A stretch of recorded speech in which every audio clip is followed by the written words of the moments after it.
देखिए, अभी तक हमने आपको क्रमित युग्म और कार्तीय गुणनफल के बारे में बताया, पिछले वीडियो में बता चुके हैं। आज आपको संबंध के बारे में समझाएंगे। तो दो समुच्चय के अवयवों के बीच में किस प्रकार से संबंध रहता है, जिसको हम संबंध कहते हैं। तो यानी कि संबंध क्या है, रिलेशन क्या है, इसको बताने का प्रयास है मेरा। इसके लिए आप ये समझ लो, चूंकि ये समुच्चयों पर ये सारी क्रिया हो रही है, हमने अभी तक ये सीखा कि कोई दो समुच्चय हैं और ए और बी हैं। इस समुच्चय के सभी अवयवों को इस समुच्चय के सभी अवयवों के साथ पेयरिंग किया जा सकता है ना, जोड़े बनाए जा सकते हैं। और एक निश्चित रहता है कि हमेशा जो जोड़ा बनाओगे उसमें पहले इधर वाले से रहेगा क्रमित युग्म का, और दूसरा दूसरे वाले से रहेगा। इसीलिए इन युग्मों को, इन जोड़ों को एक विशेष नाम दिया गया क्रमित युग्म, यानी ऑर्डर्ड पेयर, क्योंकि उनमें एक निश्चित क्रम था। पहला पहले का अवयव है, दूसरा दूसरे का है, सेट से आता है। अब यहाँ पर क्रमित हमने क्या करा, अब जैसे ये मैं दो समुच्चय ये मान लूं कि इस प्रकार के हैं। जैसे ये वाला समुच्चय में मैं चार देवियों के नाम लिखता हूँ। ऐसे मान लीजिए मैंने लिखा लक्ष्मी, या ऐसे करो, पहले लिख लो आप कृष्ण, फिर आप लिख लें शंकर यहाँ पर, फिर आप लिख लें राम, और आप लिख लें विष्णु।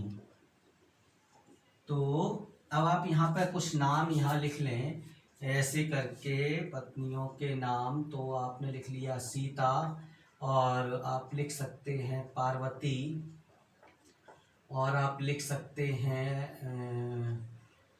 लक्ष्मी, और आप लिख सकते हैं रुक्मणी।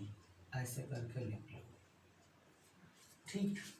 अब अगर मैं ये कहूँ कि एक समुच्चय है ए में ये चार नाम लिखे हैं, एक समुच्चय बी इन चार देवियों का है।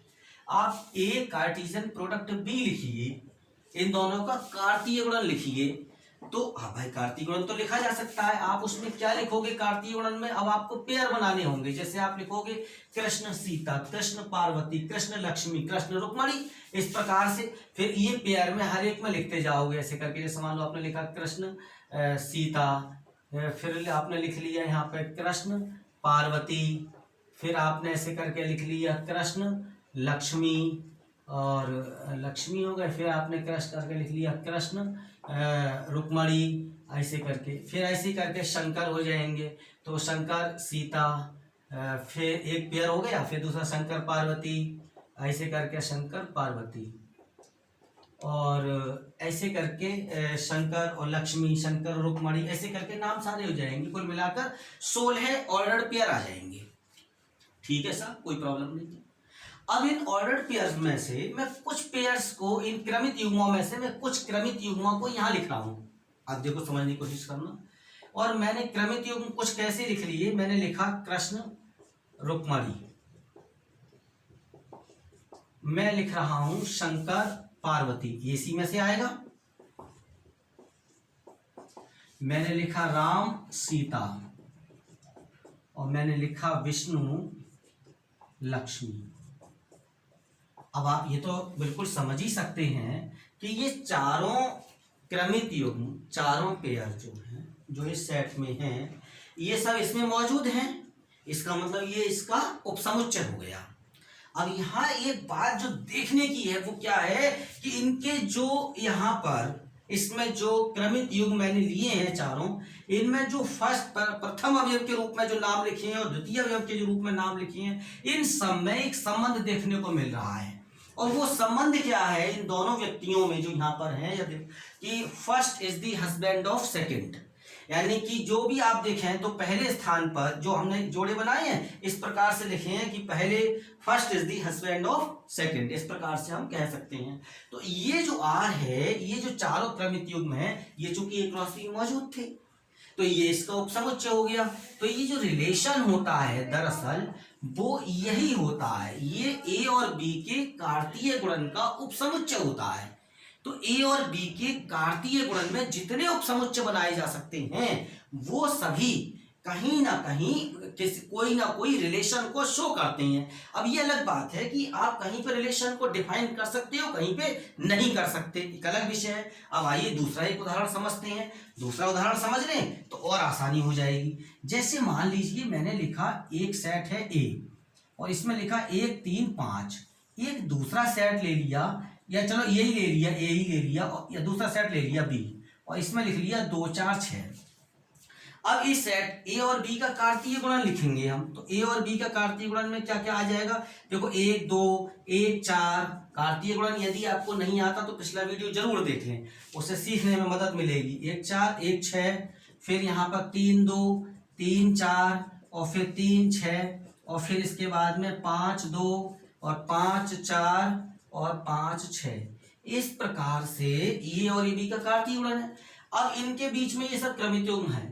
मान लीजिए मैं एक चीज करके देखता हूं, मैं इनमें कोई भी इनके अवयवों के बीच में संबंध ढूंढ सकता हूं। जैसे मैंने यहाँ पर पति पत्नी के संबंध को ढूंढा, इस प्रकार से मैं इनमें संख्याओं के बीच में क्या संबंध देख लूंगा। संख्याओं के बीच में छोटे बड़े का संबंध हो सकता है, बराबर का संबंध हो सकता है, वर्ग का संबंध हो सकता है, दुगने का संबंध हो सकता है, तिगुने का संबंध हो सकता है। तो फिलहाल मैं यहाँ पर आपकी समझ के लिए छोटे बड़े का संबंध देखता हूं। मैं यहाँ इस प्रकार के लेकर चल रहा हूं जो कि पहला दूसरे से छोटा हो। इस प्रकार के मान लो पेयर लिख लूं, तो कौन कौन हो गया, मान लीजिए मैंने एक करके लिख लिए, 1 2 1 4 और 1 6, और फिर लिखूंगा 3 4, और फिर लिखूंगा 3 6, और फिर लिखूंगा 5 6।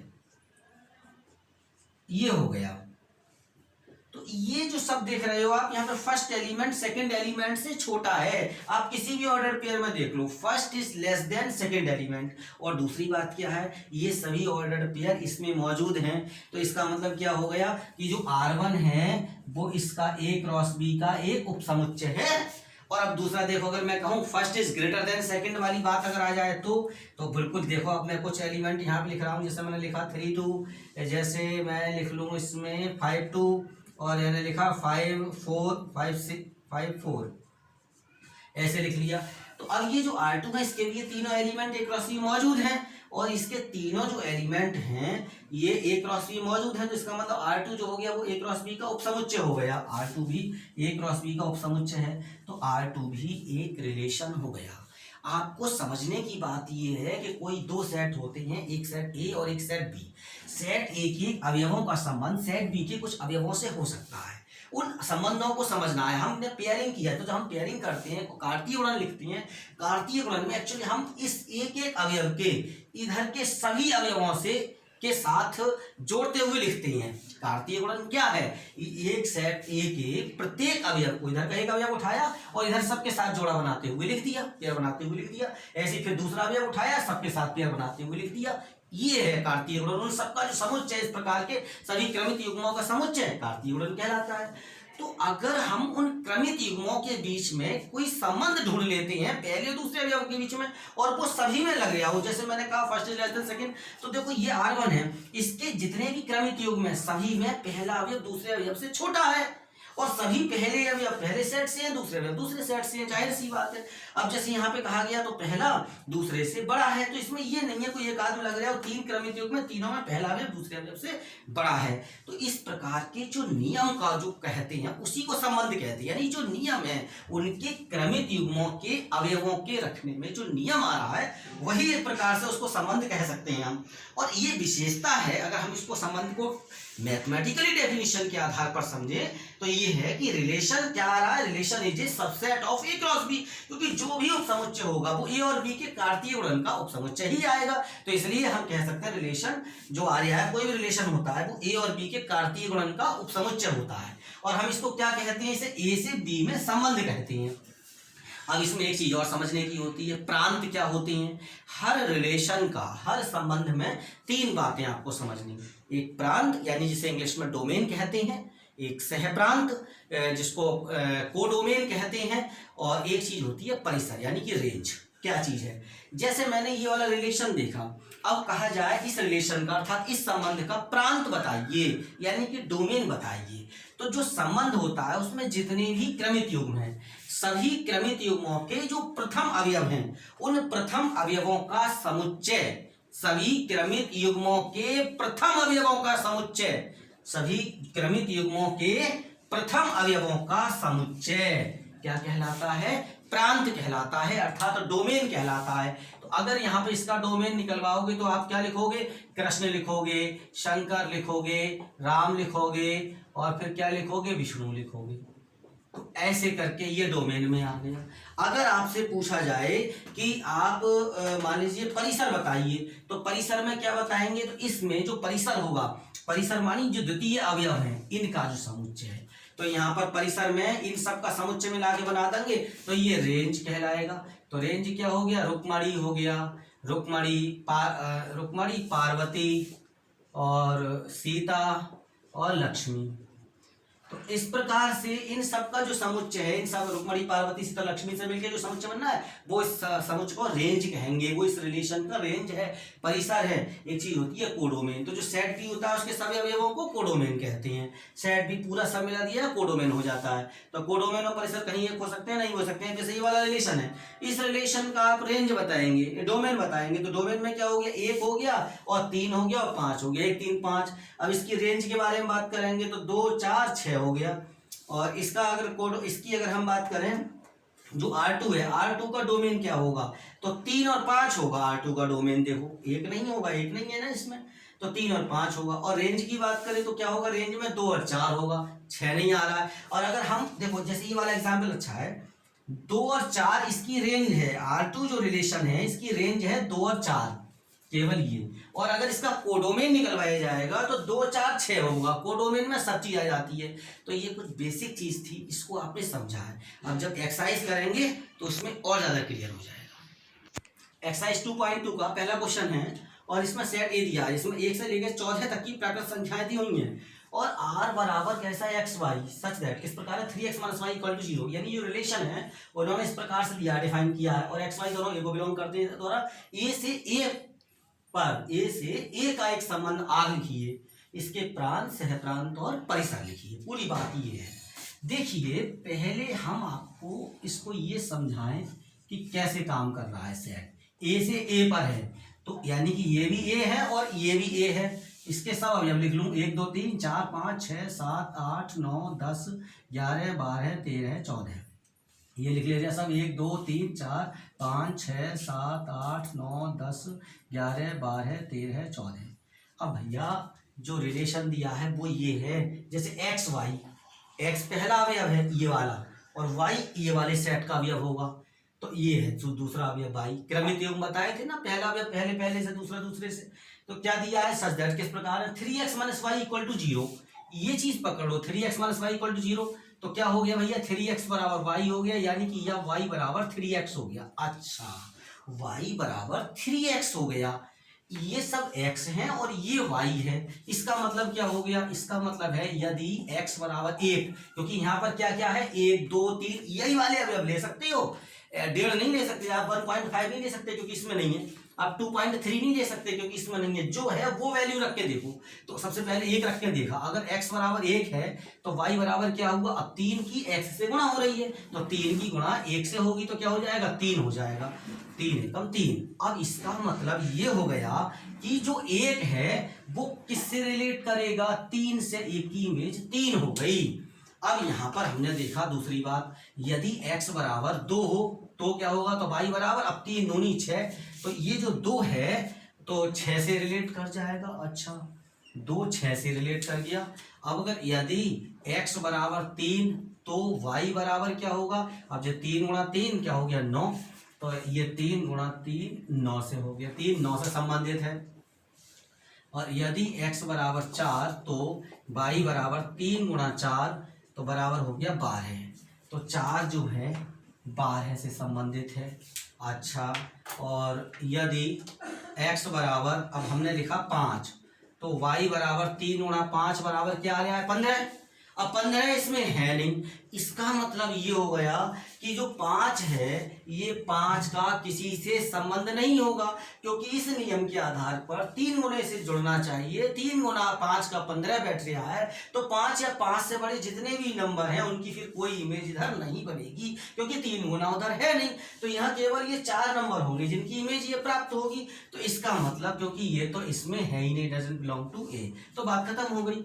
तो जो रिलेशन जो बन यहाँ है वो आपको दिखाई दे रहा है किस किस में है। अब अगर आप ए क्रॉस ए लिखे होते, जरा सोचो, अगर ए क्रॉस ए लिखे होते तो कितना पार्लियामेंट कितना लिखना पड़ता, 196 पेयर लिखने पड़ेंगे, बहुत बड़ा काम है। केवल रियलाइज कर सकते हो कैसे, एक एक, एक दो, एक तीन, एक चार, एक पांच, एक छह, ऐसे करके तमाम पेयर लिखने पड़ेंगे। फिर दो एक, दो दो, दो तीन, दो चार, दो पांच, दो छह, ए क्रॉस ए में आएंगे ये सब। फिर तीन एक, तीन दो, तीन तीन, तीन चार, तीन पांच, तीन छह, इतने सारे 196 पेयर बनेंगे। 14 इसके 14 इसके, 14 गुना 14, 196 हो गया। अब यहाँ पर लेकिन इन्होंने जो रिलेशन लिया है, मैंने कहा ना relation is a subset of A cross B, तो यहाँ पर ये संबंध लिखा वो इस आधार पे लिखना है। तो अब हमने इस आधार पे लिखा 1 3 ये है, ये लिखा 2 6 और 3 9 और 4 12।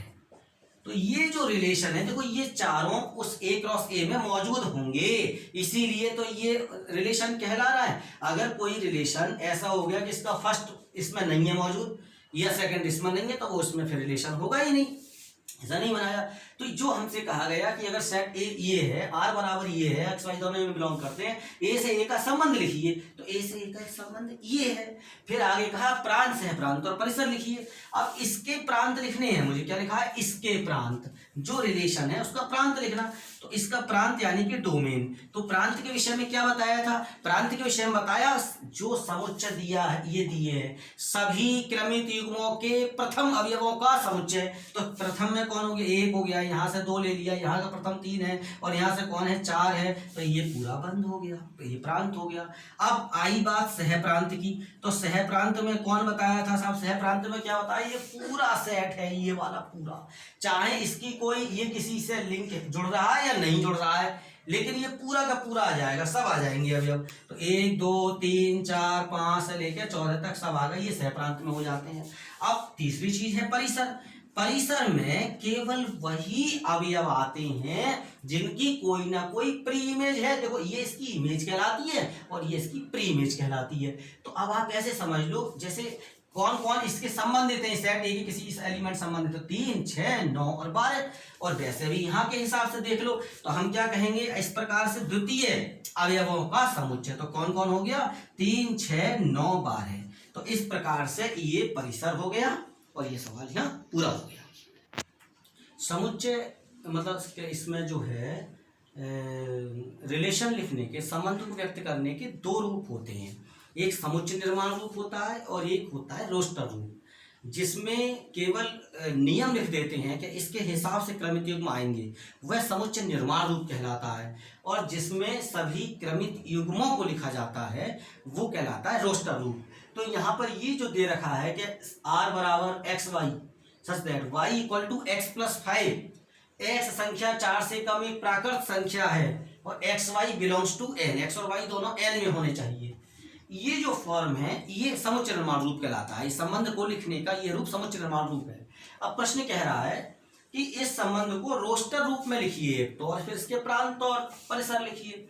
तो अब भैया ये है कि जब अगर ये 4 से कम प्राकृत संख्या है x का मान, अब देखो जैसे y बराबर है x प्लस 5, ठीक है, ये है x y, x पहला अवयव है, y दूसरा अवयव है, तो y बराबर x प्लस 5 ये नियम है। अब x संख्या 4 से कम एक प्राकृत संख्या है, तो 4 से कम कौन कौन सी प्राकृत संख्याएं होती हैं, तो बहुत समझ में आ जाता है हमको, 1 होता है, 2 होता है, 3 होता है, 4 से कम प्राकृत संख्याएं तो यही 3 है और तो कोई है नहीं। तो अब इसका मतलब ये हुआ कि यदि x बराबर 1 तो y बराबर क्या हो जाएगा, 1 प्लस 5 यानी कि 6।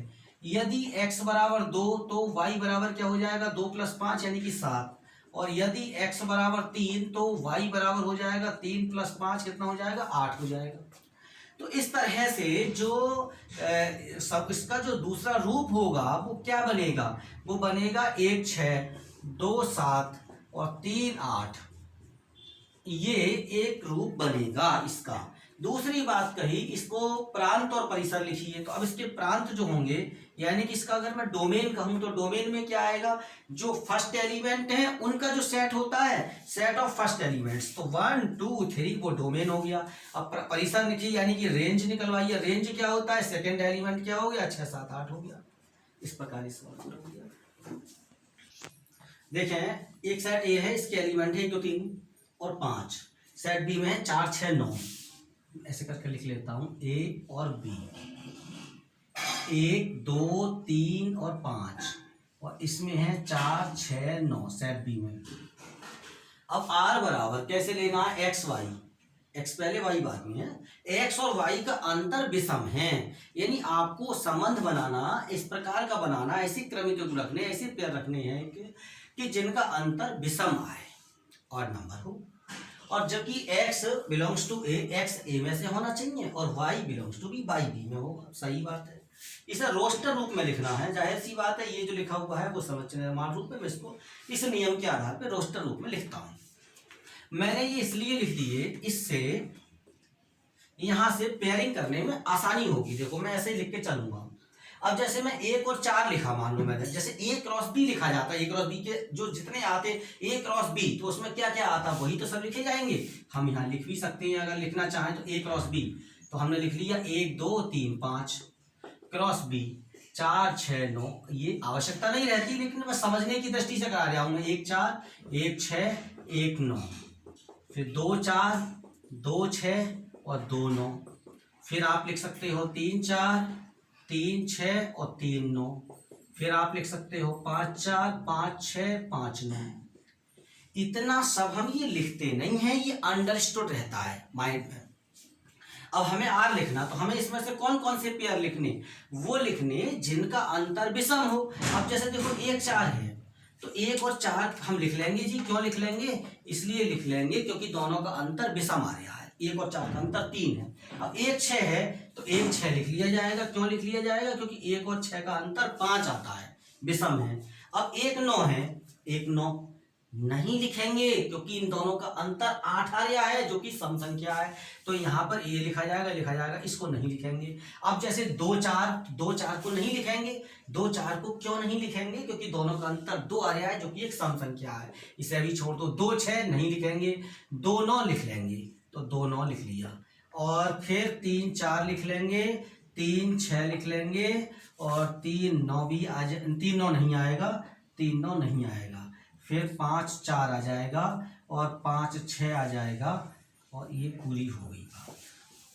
इस प्रकार से ये रोस्टर रूप बन रहा है। इसको आप चाहें तो ऐसे करके लिख के लाएं तो उसमें से छांट लें, और चाहें आप डायरेक्ट ऐसे करके बनाया है तो यहाँ से समझ लेंगे कि कौन किसके साथ में जोड़ने से बन जाए नहीं बन जाए। लेकिन कुल मिलाकर अब आप ये देख सकते हैं, जो देखने की बात है कि इनमें जितने भी मैंने संख्याएं लिखी हैं, इसमें कोई सा भी देख लो आप, उनका जो डिफरेंस आ रहा है वो डिफरेंस ऑड नंबर है, एक विषम संख्या आ रही है। तो ये सब देख ही लिया है। 2 9 नहीं होगा, इसमें 3 4। तो इस प्रकार से बच्चों हमने ये देखा कि अगर कोई दो सेट हैं ए और बी, तो वैसे तो उनके कार्टेशियन प्रोडक्ट में तो काफी एलिमेंट, काफी और क्रमिक युग्म आ रहे हैं, काफी मतलब ये, लेकिन हमने उसमें से ये कुछ लिए, क्यों कौन से लिए, जो इस नियम को पूरा कर रहे हैं। तो जैसे यहाँ पर देखा कि इनका जो अंतर है वो विषम आना चाहिए, इसके आधार पर ये हो गए। अब छोटे बड़े का भी संबंध हो सकता है, बड़े छोटे का बड़े का भी हो सकता है, संबंध बराबर का भी हो सकता है। तो यहाँ जो इन्होंने लिया वो विषम अंतर के आधार पर संबंध लिया। और इसमें एक बात ये देखने की है कि जितने भी ये लिखे हुए हैं वो देखो सब ए क्रॉस बी के उपसमुच्चय है। तो जो रिलेशन की मैंने डेफिनेशन दी कि relation is the subset of A cross B, वो वाली बात सही हो जाती है। अब देखिए ये एक चित्र बना हुआ है, इसमें समुच्चय पी है, समुच्चय क्यू है। पी के अवयवों को क्यू के अवयवों से जोड़ा गया है। अब इसको संबंध को दर्शाना है, मुझे रोस्टर रूप में भी दर्शाना है और समुच्चय निर्माण रूप में भी दर्शाना है। उसके बाद उसके प्रांत और परिसर लिखनी है। तो अगर हम इसको लिखे हैं रोस्टर रूप में, देखो कैसे है, 5 3 से संबंधित है तो 5 और 3 का एक पेयर हो गया। 6 4 से संबंधित है तो 6 और 4 का एक पेयर है, और 7 संबंधित है 5 से। ये हो गया रोस्टर रूप। अब इसको समुच्चय निर्माण रूप में दिखाना है, तो आप इनमें x है और ये y है मान लो, तो इनमें एक रिलेशन देखो, 5 और 3, 6 और 4, 7 और 5। ये देखने में समझ में आ रहा है कि जो दूसरा वाला है वो पहले वाले से 2 कम है। भाई दूसरे वाले, अगर पहले वाले में से 2 घटा दो तो दूसरा वाला आ जाता है। देखो आप 5 में से 2 घटाए 3 आया, 6 में से 2 घटाए 4 आया, 7 में से 2 घटाए 5 आया। तो मैंने इन अवयवों के बीच में, मैंने पेयर के प्रत्येक एलिमेंट, फर्स्ट और सेकंड एलिमेंट के बीच में एक संबंध ढूंढ लिया। अब समुच्चय निर्माण रूप में तो यही लिखना होता है, तो इसको कैसे लिखेंगे, एक्स वाई सच दैट, किस प्रकार है एक्स वाई, और ये ऐसे हैं कि y equal to x minus 2। y बराबर x माइनस 2 लिख दिया। आपको y कैसे निकालोगे, x में से 2 घटा के निकालेंगे तो ये हो गया। और जबकि यहाँ पे हम लिख सकते हैं x belongs to p, x p को बिलोंग करता है और y जो है वो q को बिलोंग करता है। तो इस प्रकार से ये बात पूरी हो गई। अब अगर मुझे इसका डोमेन निकालना है तो डोमेन क्या होगा, 5 6 7, ये हो गया डोमेन यानी कि प्रांत। और परिसर यानी कि रेंज जो है वो निकालना है तो 3 4 5, ये हो गया रेंज यानी कि परिसर।